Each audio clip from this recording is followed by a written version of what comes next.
नाज़रीन, Asia cup tournament शुरू होने से पहले पूरा पाकिस्तान पुरजोश था कि पाकिस्तान और इंडिया का मैच, जो कि हमेशा कांटेदार होता है, एक अच्छा रिजल्ट लेके आएगा पाकिस्तान के लिए।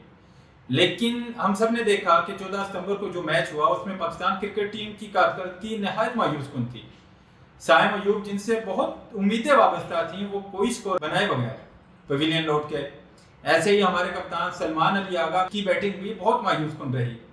हमारे जो राइजिंग स्टार थे हसन नवाज, जो पिछली गेम्स में बहुत अच्छा खेलते चले आ रहे थे, लेकिन इंडिया के खिलाफ वो भी कुछ ना कर सके। खैर, जैसे जैसे करके हमारे बॉलर्स ने कुछ हमें स्कोर इस काबिल बना दिया कि मैच देखने के काबिल हुआ।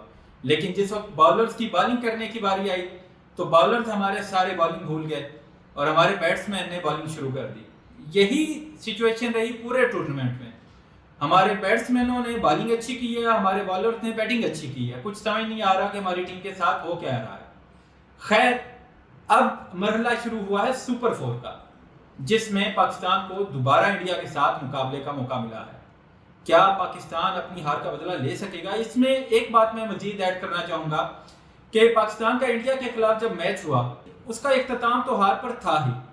वो आवाम तो पहले ही मायूस थी, लेकिन उस वक्त ज़्यादा मामला जो थे वो ख़राब हुए जिस वक्त इंडियन क्रिकेट टीम ने पाकिस्तान क्रिकेट टीम के साथ हाथ मिलाने से ही इनकार कर दिया। और उसमें एक किरदार, बहुत मुतनाज़ा किरदार मैच रेफरी का भी था, एंडी पाइक्रॉफ्ट, जिन्होंने टॉस के वक्त ही सलमान अली आगा को मना कर दिया था कि आपने उनके साथ मुसाफा नहीं लेना।